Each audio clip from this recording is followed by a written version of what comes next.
오늘의 주요 뉴스입니다. 코로나19 확산 여파로 서울 지역의 모든 중고등학교 수업이 원격으로 전환됐습니다. 수도권 거리두기 2.5단계 격상으로 노래방이나 헬스장 등의 운영이 금지되고 밤 9시 이후면 다중이용시설 대부분이 문을 닫게 됩니다. 문재인 대통령이 수도권의 역학조사에 군과 경찰을 투입하고 야간과 휴일에도 선별진료소를 운영하라고 지시했습니다. 또 검사 결과를 즉각 확인할 수 있는 신속 항원 검사도 적극적으로 활용하라고 주문했습니다. 코로나19 재확산으로 소비를 중심으로 경기가 빠르게 위축되고 있다는 한국개발연구원의 진단이 나왔습니다. 다만 큰 폭의 교역량 감소는 없어 하루 평균 수출액은 증가세를 이어가고 있는 것으로 나타났습니다.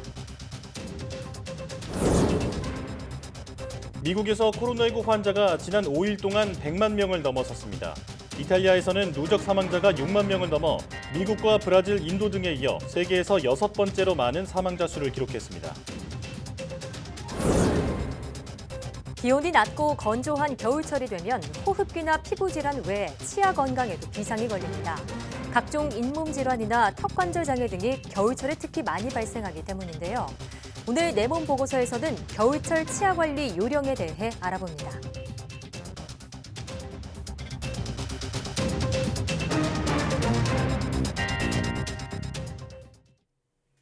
여러분 안녕하십니까? 사이언스 투데이 시작합니다. 문재인 대통령이 최근 코로나19 감염세를 꺾기 위해선 역학조사의 속도를 높여야 한다며 가용 인력을 최대한 투입해 수도권의 역학조사 역량을 강화하라고 지시했습니다.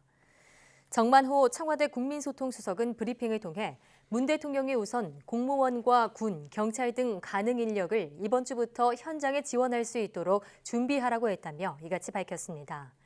또 수도권의 직장인과 젊은 층이 편리하고 신속하게 검사를 받을 수 있도록 선별진료소의 야간 휴일 운영을 대폭 확대하고 대규모 드라이브스루 검사소를 설치해 운영하라고 주문했습니다.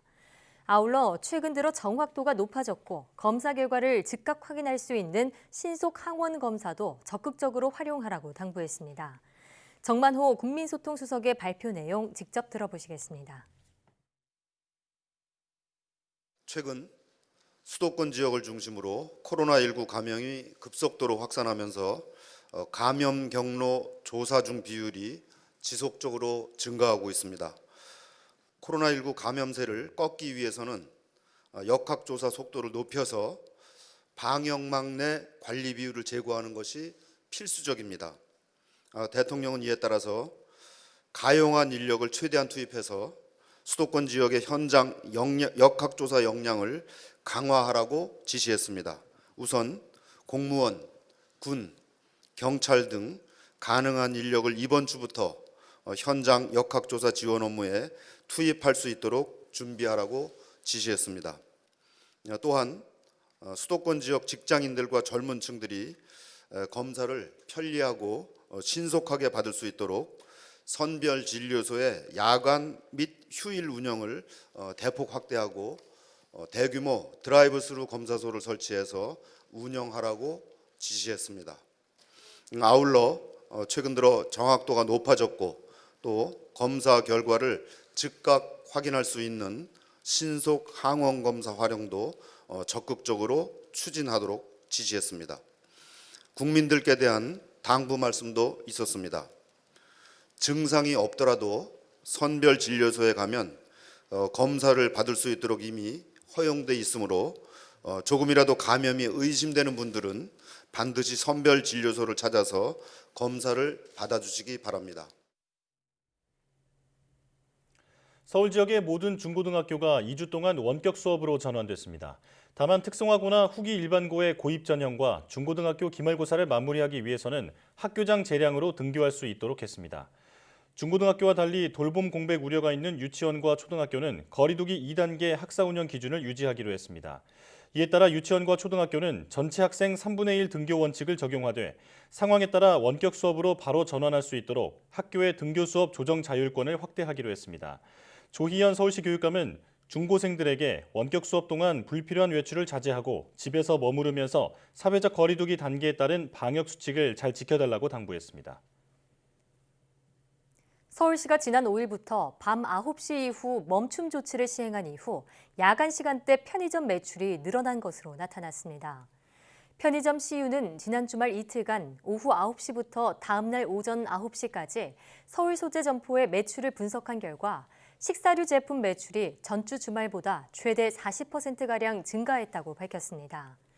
반찬류와 덮밥, 국밥류 매출은 각각 37.8%, 30.6% 늘었고 국, 탕, 찌개류도 20.7% 증가했습니다. CU 관계자는 대형마트 등에서 구매하던 식재료를 편의점에서 구하는 사람들이 늘어난 것으로 분석했습니다. 화요일부터 사회적 거리두기 2.5단계가 실시됨에 따라 실내 체육시설과 노래방 등의 영업이 사실상 금지됩니다. 공연장도 2칸씩 띄어앉기를 해야 하는데 전체 객석의 20에서 30%쯤만 수용이 가능해 사실상 셧다운에 가깝습니다. 보도에 김상우 기자입니다.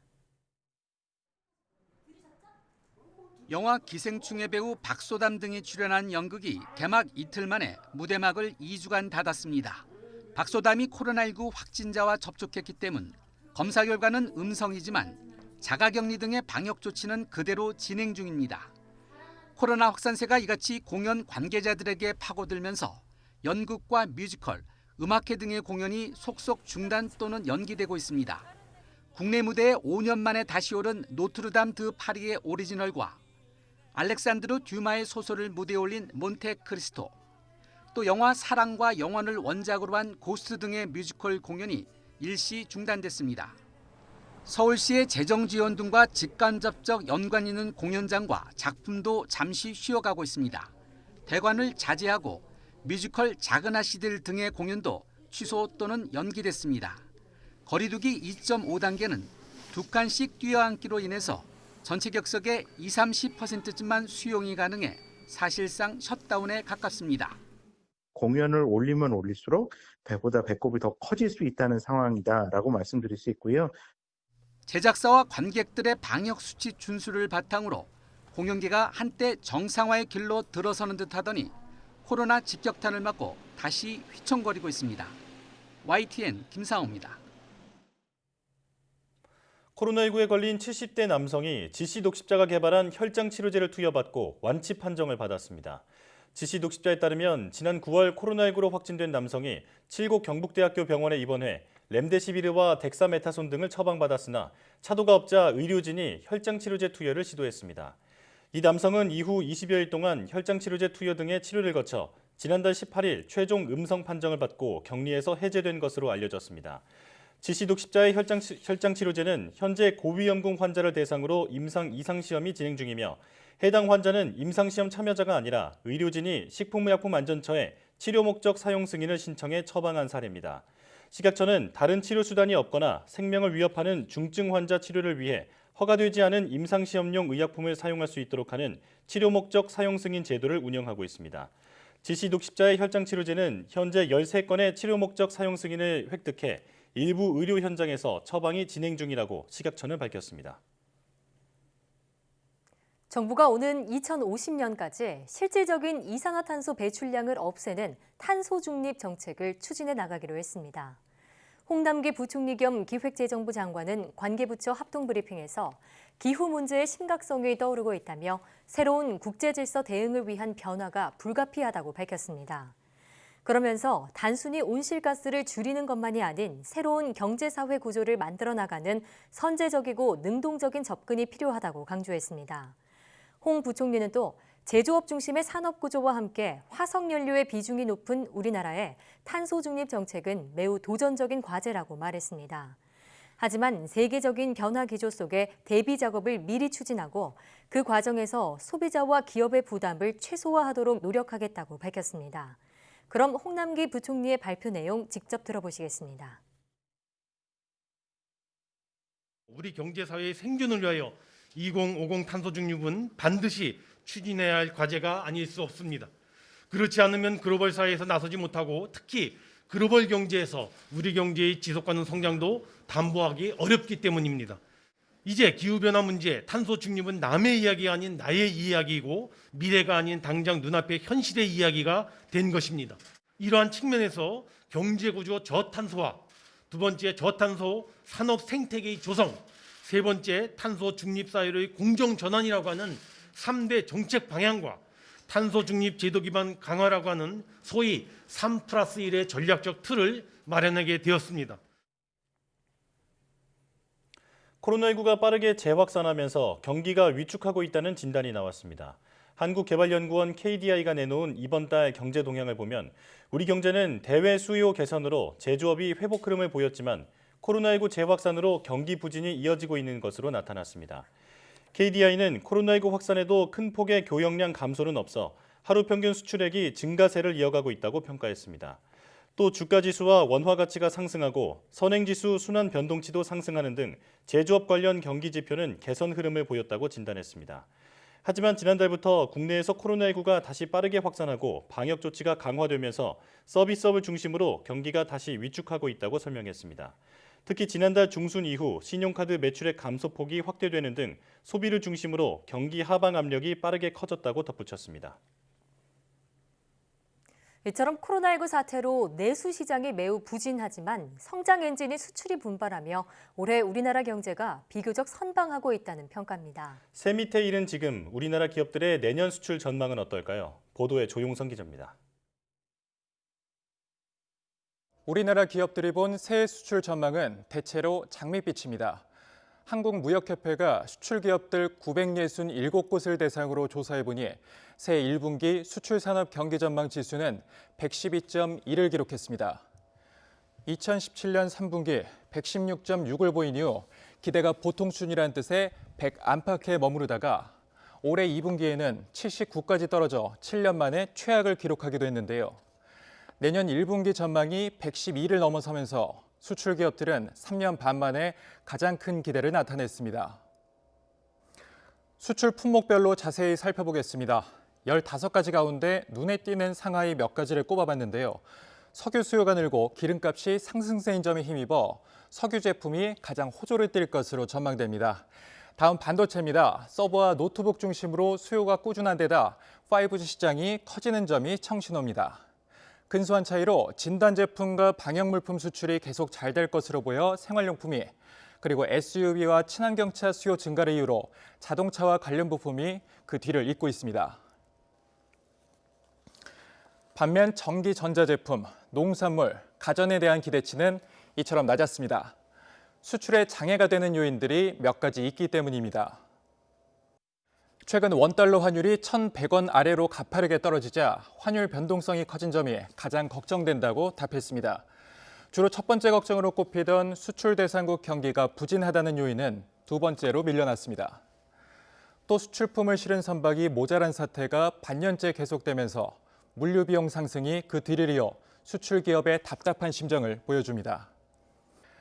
미국 바이든 정부의 출범이 확정되면서 불확실했던 대미 수출 여건이 어느 정도는 누그러졌고, 또 주요 나라의 대규모 경기 부양책으로 내년에는 세계 경기가 회복세에 이를 것으로 보여 수출 기업들은 새해에 어느 때보다 기대가 큽니다. 하지만 전 세계적으로 코로나19가 여전히 맹위를 떨쳐 다시 수요 부진의 늪에 빠질 우려가 적지 않고, 원화값 상승 추세로 수출품의 가격 경쟁력이 약화하는 점을 잔뜩 경계하고 있습니다. YTN 조용성입니다. 코로나19로 위축된 소비 진작을 위해 소상공인과 중소기업의 제품을 파는 비대면 온라인 중심 크리스마스 마켓이 오는 19일부터 27일까지 열립니다.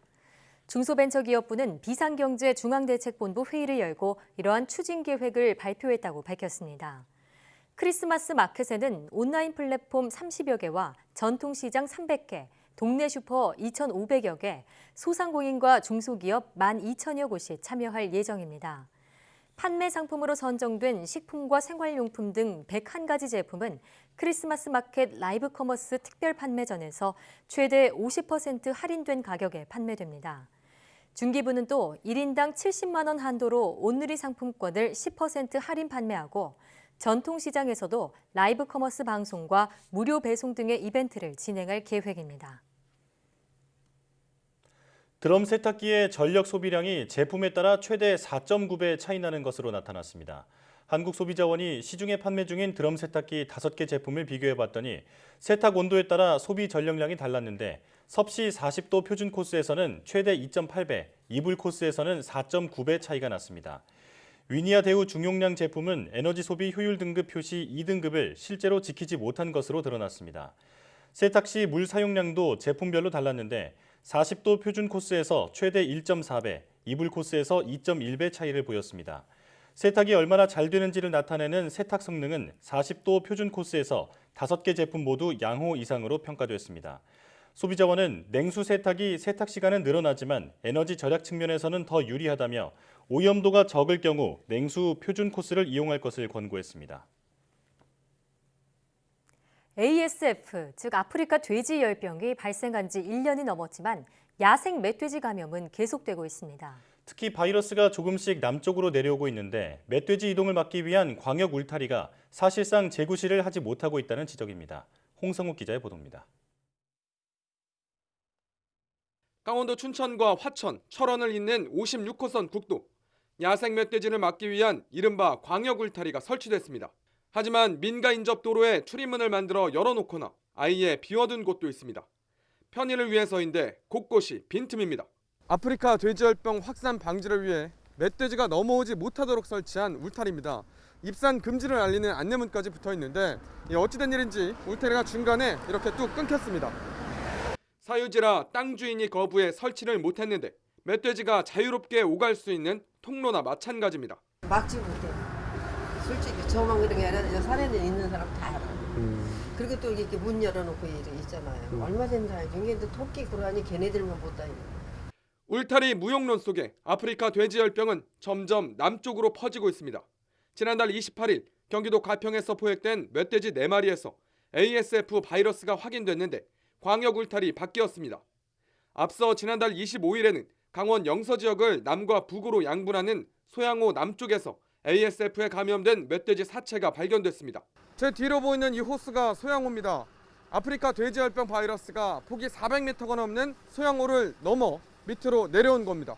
기존 발생 지점에서 수십 킬로미터 남쪽으로 내려왔고 호수까지 뛰어넘은 상황. 강원과 경기 접경 지역 240km에 100억이 넘는 돈을 들여 울타리를 설치했지만 소용이 없었습니다. 근데 이제 멧돼지를 그거를 울타리 치면 멧돼지를 거기서 꼼짝 못하게 하는데 그거는 어불성설이고 그건 또 되지도 않고 환경부터 그렇게 생각하고 시작을 했을 거예요. 그거 자기네가 그걸 물잘 줬다고 다 먹는다고 하는 건 말도 안 되죠. 지연 정도예요. 지연 정도.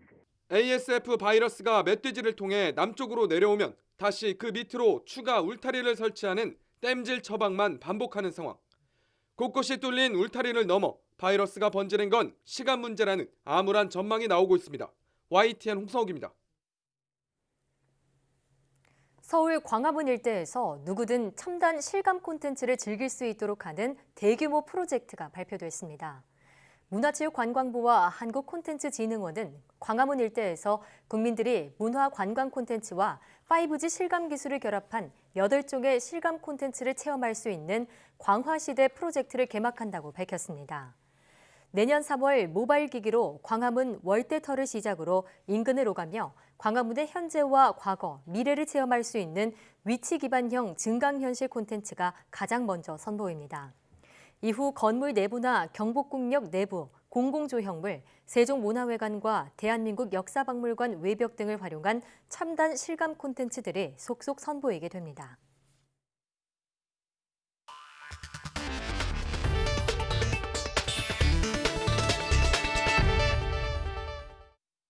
도널드 트럼프 미국 대통령의 대선 불복 소송을 이끄는 측근 루디 줄리아니 변호사가 코로나19에 걸렸습니다. 트럼프 대통령은 현지 시각 6일 트위터 계정에 글을 올려 뉴욕시 역사상 가장 위대한 시장이자 미국 역사상 가장 부패한 선거를 폭로하며 지칠 줄 모르고 일해온 루디 줄리아니가 중국 바이러스에 양성 반응을 보였다고 밝혔습니다. 이어 트럼프 대통령은 줄리아니 변호사가 곧 나아질 것이라며 우리는 계속할 것이라고 말했습니다. 트럼프 대통령은 대선이 끝난 뒤 패배를 인정하지 않고 각종 소송을 제기했으며 불복 소송을 이끌 책임자로 줄리아니를 임명했습니다. 줄리아니 변호사는 트럼프 대통령의 선거 패배를 뒤집기 위해 최근 몇 주 동안 여러 경합주를 돌아다녔다고 AP통신은 전했습니다. 코로나19 화이자 백신을 세계 최초로 승인한 영국의 병원에 첫 백신이 도착해 배포를 위한 준비에 들어갔습니다. 인도네시아는 중국 시노백사의 백신을 도입했습니다. 코로나19 백신 배포를 준비하는 두 나라의 모습, 김진호 기자가 전합니다. 영국의 크로이돈 대학병원입니다. 병원 직원이 코로나19 백신이 담긴 상자를 옮깁니다. 초저온 보관을 위한 드라이 아이스를 걷어내고 백신을 꺼내 조심스럽게 냉동고에 보관합니다. We are amongst the first in the country to actually receive the vaccine and therefore the first in the world is just amazing. I'm so proud. 이 백신은 8일부터 우선순위에 따라 접종될 예정입니다.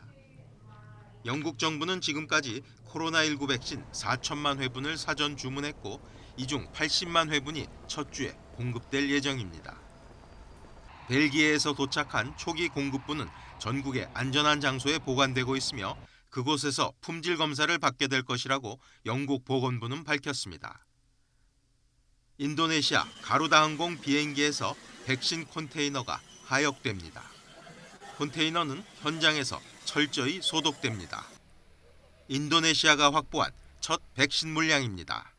bahwa hari ini pemerintah sudah menerima 1,2 juta dosis vaksin COVID-19. vaksin ini buatan Sinovac.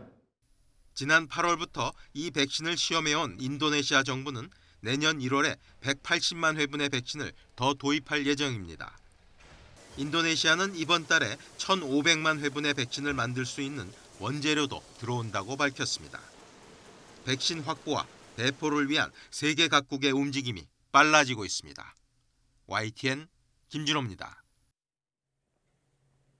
영국이 현지 시각 8일부터 코로나19 백신 접종을 시작하는 가운데 영국 엘리자베스 2세 여왕 부부도 몇 주 안에 접종할 예정이라고 영국 일간메일이 보도했습니다. 메일은 6일 고위 소식통을 인용해 여왕 부부가 다른 사람들과 마찬가지로 백신 접종 순번이 올 때까지 대기할 예정이라며 이같이 전했습니다. 영국은 지난 2일 전 세계에서 처음으로 화이자와 바이오엔테크가 개발한 코로나19 백신의 긴급 사용을 승인했습니다. 이탈리아의 코로나19 누적 사망자가 6만 명을 넘어섰습니다. 이탈리아 보건당국은 현지 시간 6일 기준 하루 사망자가 564명으로 집계됐다고 밝혔습니다. 누적으로는 6만 78명으로 미국, 브라질, 인도, 멕시코, 영국에 이어 6번째로 많습니다. 이탈리아 1일 확진자는 18,800여 명으로 닷새 만에 다시 2만 명 선 아래로 내려갔습니다. 지난달 초고강도 제한 조치를 도입한 이탈리아에서는 최근 바이러스 확산 속도가 눈에 띄게 더뎌지고 있습니다. 러시아의 코로나19 신규 확진자가 2만 9천 명이 넘어 또다시 최다 기록을 경신했습니다.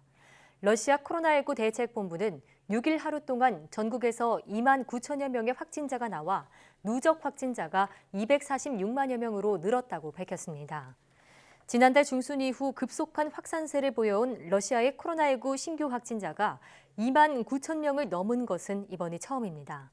러시아의 누적 확진자는 미국과 인도, 브라질에 이어 세계에서 4번째로 많습니다. 일부 고소득 국가들이 지금까지 주문해놓은 백신이 88억 회 분량이나 된다는 주장이 제기됐습니다. 이런 쏠림 현상을 그대로 놔두면 사망자가 2배로 늘 것이라는 관측이 나왔는데 백신의 공평한 분배를 촉구하는 목소리가 커지고 있습니다. 베이징에서 강성웅 특파원이 보도합니다. 영국에서는 예방률 95%의 화이자 백신 접종이 이번 주 초에 시작됩니다. 다량의 백신을 사전 계약해 놓은 미국과 독일 등도 운반과 접종을 위해 대비를 서두르고 있습니다. 중국에서는 이미 100만 명, 러시아는 10만 명이 개발이 덜 끝난 응급 백신을 맞았습니다. Я не болела ковидом и хочу защитить себя и своих близких, с кем проживаю. 백신의 본격적 사용이 눈앞에 오면서 분배 논란도 가열되고 있습니다. 이른바 고소득 국가들이 이미 주문해 놓은 백신이 무려 88억 회 분량이라는 통계가 나왔습니다. 지구 인구가 모두 한 번씩 맞고도 남을 양을 선진국들이 싹쓸이했다는 얘기입니다. 국제백신연구소 제롬 킴 사무총장은 균등한 분배가 안 되면 사망자가 2배가 될 거라고 경고했습니다. 전 세계에 필요한 백신은 160억 회 분량, 충분히 생산되려면 2023년은 돼야 할 것으로 예측됐습니다. 세계보건기구는 저개발 국가들에 대한 관심을 거듭 촉구했습니다. We simply cannot accept a world in which the poor and marginalized are trampled by the rich and powerful in the stampede for vaccines. 분배 논란 속에서도 백신이 본격 보급되면 코로나19를 끝낼 수 있다는 희망은 커지고 있습니다. 베이징에서 YTN 강성웅입니다. 일본의 스가 내각 지지율이 코로나19 대응 부족 등으로 한 달 전보다 크게 하락한 것으로 나타났습니다. 일본 TBS 방송은 지난 5일과 6일 전국 민영방송 네트워크 JNN이 실시한 여론조사 결과 스가 내각 지지율이 55.3%로 나타났다고 보도했습니다. 이런 수치는 한 달 전보다 11.5%포인트 하락한 것으로 조사 방식에 일부 차이가 있지만 이런 하락폭은 지난 2013년 12월 조사 이후 7년 만에 가장 큰 규모라고 전했습니다. 코로나19 정부 대응에 대해서는 응답자의 49%가 부정적으로 평가해 긍정평가한 39%를 크게 웃돌았습니다. 또 감염 방지와 경제활동 중 어느 것을 우선해야 할지 묻는 질문에 응답자의 71%는 감염 방지를 우선해야 한다는 뜻을 밝혔습니다. 외교부는 일본이 후쿠시마 원전 오염수 해양 방류를 검토하는 데 대해 정보를 요구할 권리가 있다는 판단을 하고 있다고 밝혔습니다. 외교부 당국자는 일본이 갖고 있는 계획이 안전한지 그 계획이 제대로 이행되고 있는지 철저히 검증할 권리가 우리에게 있다고 생각한다며 이는 유엔 해양법 협약에 따른 것이라고 말했습니다. 또 일본이 오염수 해양 방류를 우리의 월성 원전 배출소와 비교하는 것은 아직 이루어지지 않은 오염수 정화 처리를 전제로 하고 있어 부적절하다고 지적했습니다. 이 당국자는 최근 일본에서 원래 올해 말로 예상됐던 오염수 방류 결정이 연기될 것을 시사하는 발언이 나오고 있지만 방류를 위한 기술적 절차는 계속 진행되고 있다고 설명했습니다. 또 일본이 방류 결정을 했을 때 국제 소송에 나서야 한다는 의견에 관해서는 법적, 정책적 요소를 종합해 판단하겠지만 선례를 보면 구체적인 피해를 입증하기 쉽지 않다고 덧붙였습니다.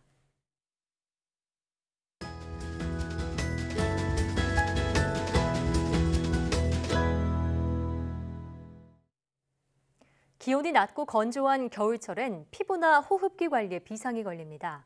하지만 이것만큼 주의가 필요한 것이 바로 치아라고 하는데요. 오늘 내문 보고서에서는 겨울철 치아건강관리법에 대해 알아보겠습니다. 한림대학교 성심병원 구강학 안면외과 변수환 교수와 함께합니다. 어서 오십시오. 어서 오세요. 안녕하세요. 네.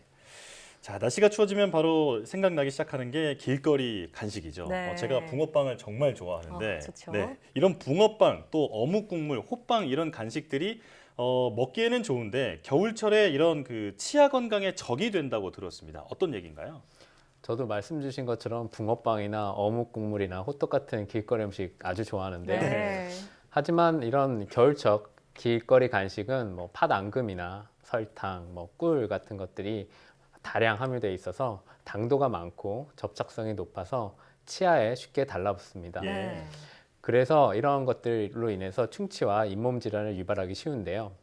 또한 수분 섭취가 줄고 그리고 겨울철 난방 등으로 인해서 건조해지는 겨울철에는 침, 타액이 입속을 제대로 청소하지 못하기 때문에 세균이 번식하기 쉽습니다. 예.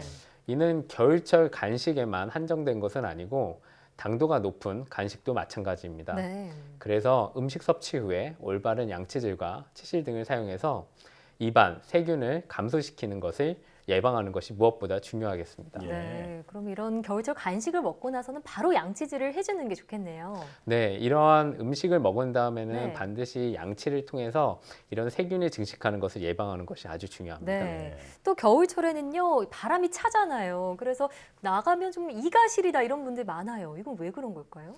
이러한 지금 말씀 주신 증상을 시리니 증상이라고 예. 보통 얘기를 하는데요. 이러한 시리니는 저희가 이 발음할 때처럼 입을 양옆으로 길게 열고 네. 이런 느낌으로 소리를 내면서 숨을 이렇게 들이마셨을 때 네. 이런 이가 시리고 아픈 증상이 있으면 이런 시리니 증상을 의심해봐야 합니다. 예.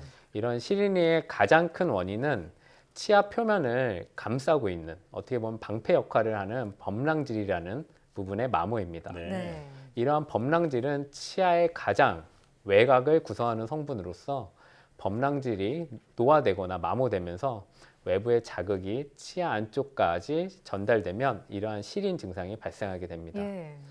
또 생각할 수 있는 다른 원인으로는 충치나 치주염 같이 치과 질환으로서 치아 안쪽의 신경 부근까지 질환이 진행돼서 이런 시린 증상이 생길 수도 있습니다. 네.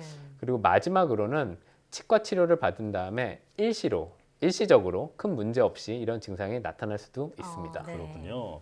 자, 누구나 시린이 경험이 있을 것 같은데 맞아요. 그 기분이 정말 안 좋잖아요. 네. 자, 그렇다면 이런 시린이는 어떤 치료가 필요하고 또 평상시에는 어떻게 관리하면 좋을까요? 이런 시린이의 원인이 되는 것은 아까 말씀드린 이런 노화 또는 치주 질환 아니면 충치 같들이 있는데요. 예. 일단 이러한 것 중에서 치주 질환 같은 경우에는요. 치아 주위 조직인 치은 그리고 잇몸 인대 그리고 치조골에서 일어나는 염증 질환이라고 생각하시면 됩니다. 네. 플락으로 불리는 치태와 그리고 치태가 쌓여서 석회화된 치석이 주 원인입니다. 염증이 잇몸에만 국한하면 치은염. 근데 이러한 치은염을 적절히 치료하지 않을 경우에 이런 염증이 주위의 뼈나 이런 주위 조직으로 번지게 되면 치주염이라고 합니다. 예. 이렇게 치주염으로 발전하게 되면 치아가 흔들리거나 잇몸이 내려가서 시린 증상이 발생할 수 있고요. 예. 이런 경우에 있어서는 반드시 치과에 내원하셔가지고 치과 진단을 받으시는 것을 추천해 드립니다. 예. 근데 또한 노화로 인해서 범랑질이 마모되거나 아니면 치과 치료에 일시적으로 나타나는 시린 증상의 경우 큰 문제가 되지 않긴 하지만 이러한 경우에 있어서도 치과 진단을 받는 것을 추천드리고요. 네. 그리고 시리다고 무조건 치과 치료를 받아야 되는 것은 아니지만 치과 검진을 통해서 치료 여부를 판단하시는 것이 중요합니다. 그리고 평상시에 시린 증상을 예방하기 위해서는 바람직한 칫솔질을 하는 것이 매우 중요하고요. 예. 그리고 너무 차갑거나 아니면 너무 뜨거운 음식을 섭취하는 것을 피한다면 시린 증상을 예방할 수 있습니다. 예. 네. 자, 그런데 한 가지 궁금한 게 시린이 전용 치약이 시중에 되게 많잖아요. 이게 실제로 좀 효과가 있나요? 시중에 시린이 치약이 여러 종류의 치약이 많이 나와 있는데요. 네. 아까 제가 말씀드린 것처럼 시린이의 원인이 여러 가지가 있습니다. 예. 치아에 마모가 있고요. 그리고 치주 질환이 있고요. 충치가 있는데요. 보통 시중에 나와 있는 이런 시린이 치약의 경우에 있어서는 대부분 치아의 마모에 중점을 두고 만든 제품이라고 생각하시면 됩니다. 네. 그러니까 저희가 치과에 가셔가지고 충치나 치주 질환이 있는 경우에 있어서는 이러한 치약의 효과가 좀 떨어질 수가 있지만 그렇겠네요. 아까 말씀드린 노화나 이런 치아의 마모 등으로 인해서 발생하는 시린이의 경우에 있어서는 이런 치약이 도움이 될 수 있기 때문에 네.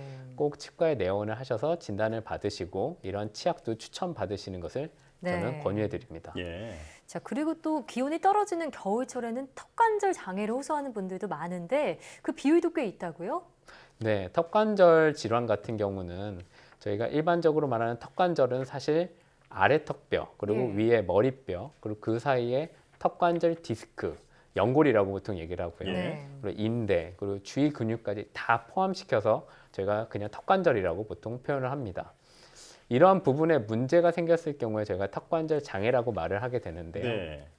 턱관절 질환을 포함한 그리고 대부분의 관절 질환 같은 경우는 기온이 낮아질 때 발병률이 높아지고 증상이 악화되는 경우가 많습니다. 예.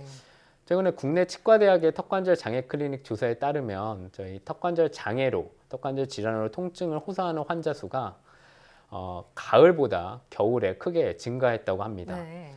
9월, 10월의 턱관절 환자 수에 비해서 12월에서 1월 환자 수가 한 30%가량 증가했다고 발표를 했고요. 예. 그리고 9월에서 10월 정도의 환자 수보다 12월에서 1월 환자 수가 약 27% 정도 증가했다는 보고가 있습니다. 예. 또한 날씨가 추워지면서 통증을 견디는 수준이 낮아지고 그리고 근육에 긴장이나 염증이 발생할 가능성이 커지면서 턱관절 장애가 발병하거나 악화될 가능성이 높다고 판단됩니다. 네. 자, 우리가 말을 하거나 음식을 먹을 때 항상 사용해야 하는 부분이 바로 이 턱관절이기 때문에 네. 턱관절에 문제가 생기면 많이 불편할 것 같거든요. 맞아요. 턱관절 장애 증상 어떤 것들이 있을까요? 턱관절 장애의 증상을 제가 크게 말씀을 드리면 일단 첫 번째로 입이 잘 안 벌어지는 개구제약. 예. 네, 입이 안 벌어지면 당연히 말도 못 하겠죠. 네. 그리고 말하거나 음식을 먹을 때 발생하는 통증, 그리고 관절 부위에 덜거덕거리는 듯한 소음이 발생하는 경우가 예. 있고요. 이러한 증상에 따라 적절한 치료를 하지 않으면 음식 섭취와 말하기 등과 같은 저희 삶에서 아주 필수적인 부분에 있어서 영향을 미칠 수가 있습니다. 예. 그런 부분에서 이러한 턱관절 질환은 예방하는 것과 치료가 아주 중요하다고 생각합니다. 네. 예. 이게 남 얘기가 아닌 게 저도 겨울철에 턱관절 장애로 치과를 방문해 본 경험이 있어요. 다행히 증상이 경미해서 약을 먹고 금방 나았는데 저처럼 이렇게 약으로는 안 되는 치료가 필요한 경우도 있다고요? 네, 그렇습니다. 저도 지금 말씀해 주신 것처럼 사실 저도 턱관절 질환이 있는데요. 네. 네, 저 같은 경우도 턱관절 통증 때문에 제가 병원에 가서 저도 약을 받아서 치료를 받는 경우가 있습니다. 그렇군요. 네. 근데 턱관절 치료 같은 경우에 있어서는 크게 나눠서 약물 치료, 그리고 턱관절 장치 치료, 그리고 물리 치료, 그리고 관절 주사 치료, 그리고 관절의 내시경 또는 수술 치료를 같이 하는 이런 치료로 구성이 됩니다. 예. 대부분의 턱관절 환자의 경우에 있어서는 약물 치료나 턱관절 장치 치료, 그리고 물리 치료로서 증상이 대부분 개선이 되시고요. 예. 근데 이러한 치료로 개선이 안 되는 아주 극히 일부의 환자인 경우에 있어서도 관절 내 주사 치료나 아니면 근육에 주사를 놓는 보툴리움 톡신, 보톡스 치료를 통해서 예. 수술적 치료 없이 대부분 치료가 됩니다. 그렇군요. 근데 꼭 아셔야 되는 부분은 턱관절 질환도 저희가 흔히 생각하는 관절 질환의 일부이기 때문에 완치한다는 개념보다는 계속 꾸준히 관리하신다고 생각을 하셔야 맞는 것 같습니다. 그렇군요. 자, 그런데 이런 턱관절 질환도 관절 질환이라고 말씀해 주셨잖아요. 다른 관절 질환들은 중년 이후에 나이가 들면서 점점 더 많이 나타나는 걸로 알고 있는데 특이하게 턱관절 질환은 젊은 층에서 더 환자가 많다고 들었습니다. 어떤 이유에서 그런 건가요? 맞습니다. 지금 사회자분께서 말씀해 주신 것처럼 이 턱관절 장애 질환은 다른 관절 질환하고 조금 다르게 젊은 층에서 환자가 많습니다. 예. 특히 20대에서 환자가 아주 많고요. 10대 청소년기에도 그 환자가 꽤 많습니다. 그리고 또 저희가 주목할 부분은 성별로서 여성 환자가 남성 환자보다 이런 환자가 더 많이 발생을 합니다. 턱관절 환자 중에서 이런 젊은 환자에서 높은 비중이 차지하는 이유는 젊은 층에서 형성된 잘못된 생활 습관이나 아니면 학업이나 취업 등으로 인해 스트레스 누적이 발생돼서 이런 것들로 이어진 것이라고 생각할 수도 있습니다. 예. 특히나 아까 말씀 주신 것처럼 여성의 경우에서 이러한 발병률이 더 높게 나타나는데요. 가장 중요한 원인이라고 생각되는 것은 첫 번째는 통증에 여성분들이 좀 더 민감하다는 가능성이 있고요. 예. 최근 연구에 따르면 그것보다 더 큰 영향을 미친다고 생각하는 것이 여성 호르몬이 이런 턱관절 질환의 큰 원인이라는 연구 결과도 있습니다. 여성 호르몬이요? 네, 그렇습니다. 그래서 여자분들 같은 경우에 있어서 특히나 이런 턱관절 질환에 대해서 좀 인지를 하시고 증상이 생기면 치과 진료 받는 것을 꼭 추천해 드리고요. 네. 그만큼 질환에 노출할 위험이 높다는 것을 알고 계시면 좋을 것 같습니다. 네, 스트레스와 또 이 잘못된 생활 습관, 여성 호르몬까지 제가 왜 턱이 아팠는지 이제 좀 알 것 같네요. 자, 그럼 평소에 턱관절 장애를 예방하는 방법은 무엇일까요? 턱관절 질환은 치료도 중요하지만 예방이 아주 중요합니다. 특히 저희가 흔히 어떤 분들은 이런 딱딱한 음식을 먹거나 질긴 음식을 먹게 되면 스트레스가 풀린다고 하시는데 이런 음식들 같은 경우는 턱에 강한 자극이 가기 때문에 가급적 피하시는 것을 추천하고요. 예. 그리고 턱을 오래 괴고 있거나 아니면 긴장하거나 악무는 습관 등은 꼭 삼가하셔야 합니다. 네. 그리고 중간중간 스스로 자세를 바로 잡거나 그리고 쉬는 시간을 가지면서 스트레칭과 운동으로 근육을 이완해 주시면 이런 턱관절 질환을 예방하시는 데 큰 도움이 될 것 같습니다. 네, 자, 오늘 겨울철 이 턱관절 그리고 치아 건강 관리법에 대해서 들어봤는데 사실 자세가 틀어지면 척추나 골반에 영향을 준다 이 정도만 알고 있었는데 턱관절까지도 틀어질 수 있다고 하니까 평소에 바른 자세를 유지하려고 노력을 많이 해야겠습니다. 자, 지금까지 한림대 성심병원 변수환 교수와 함께했습니다. 오늘 말씀 잘 들었습니다. 네, 고맙습니다. 감사합니다.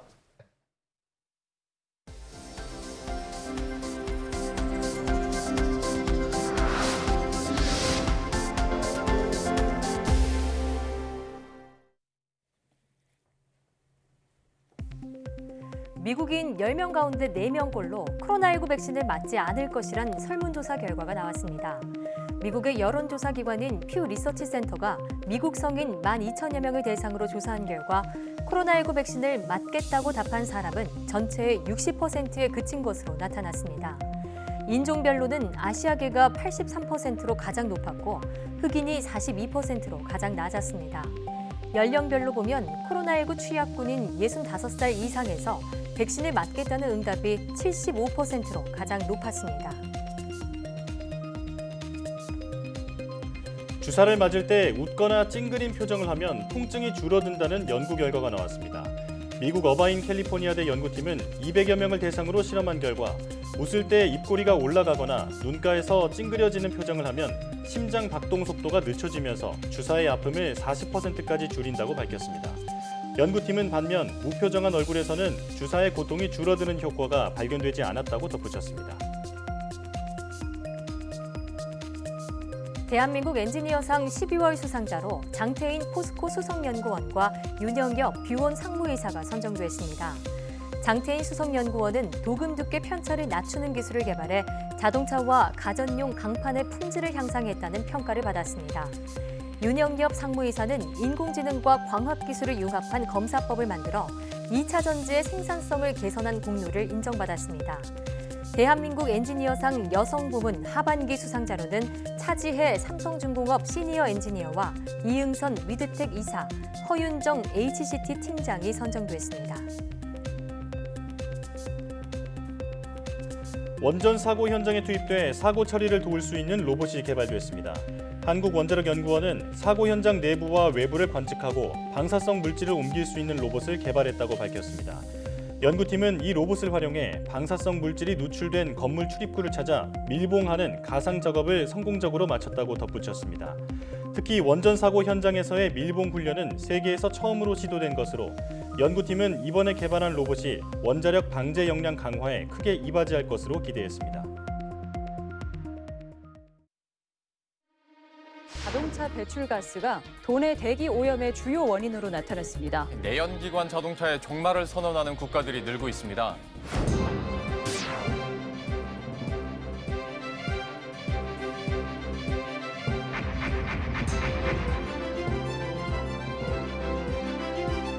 에너지 자동차 주행 거리를 1000km를 만들었다. 이 사람은 영웅이 되는 거죠.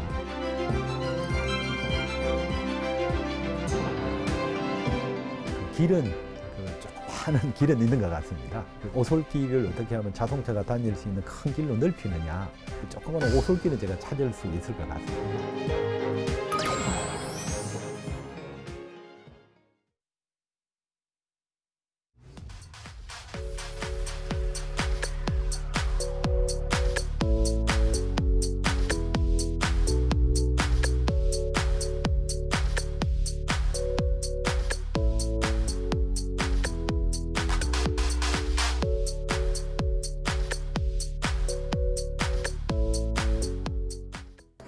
자동차 산업의 중심이 내연기관에서 전기구동으로 빠르게 이동하면서 배터리 기술 경쟁이 갈수록 치열해지고 있습니다.